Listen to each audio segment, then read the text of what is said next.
saying we can go there. We can go there. We really can, and that's because. And you know, it's very interesting, and I'm glad that you brought up the idea of broadening the scope, and we need some balance, because bringing it back to the privilege of black people and even the privilege of black women. Black women are now the most educated group in America. Absolutely. The discrepancy between black men and black women in terms of education is alarming. Mm-hmm. And it's crazy, because this also came up in the forum that when it comes to dating and dating, see how everybody was mad at Issa Rae when she dropped that satire. Please, everyone realize that it was a satire. She was not serious. And hold on, explain to people what satire means. Satire is using the truth to make fun of itself. Yeah.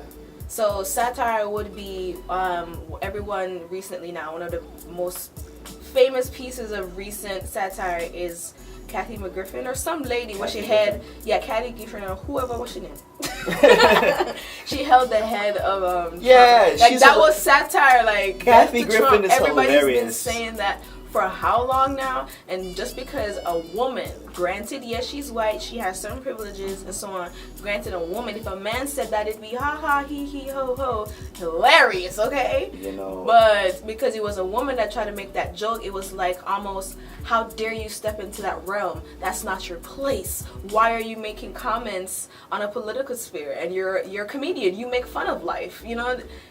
It was really crazy that they even reacted like that. I'm you know, and I listen to a lot of podcasts, and one of my favorites to listen to is the Joe Rogan podcast. And Joe, if you ever hear this, definitely want to fly out to you know, to Cali and come on and visit you.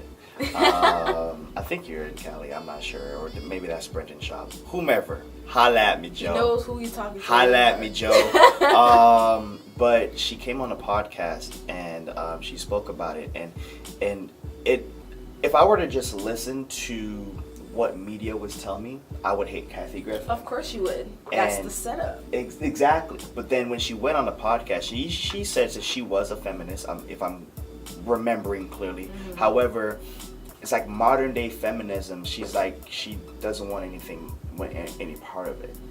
You know what I'm saying? Because feminism has changed into something very I think this is what bizarre. They call in the women's studies third wave, if I'm correct. Third wave?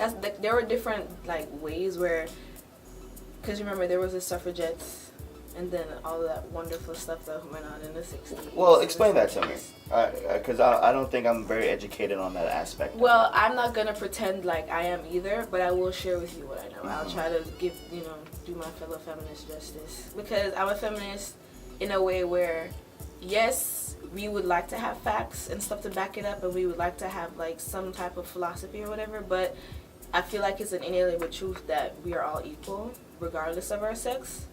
Sex, not gender, y'all.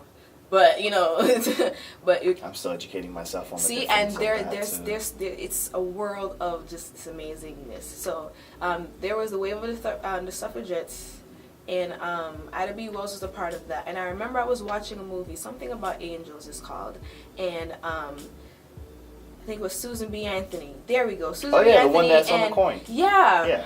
The one that everybody went to go put their little stickers on, like, oh, I voted, but 53% of y'all voted for that orange. So I just want to understand something. So Ida B. Wells, I think, if I'm remembering correctly, went to Susan B. Anthony, and they wanted her participation because, of course, black women were still a very large population, especially in the South at that time. That was like a little bit after they were free, but that was like Reconstruction time, right? So in gaining black women's support, like in the conversation they had was that, yes, you could walk with us, but you're gonna stay in the back because we're still not trying to upset or aggravate, people we're asking power from. So yeah, you can walk with us, but you're gonna be in the back. So even in that conversation, black women, they just needed the vote, they just needed your voice, your numbers.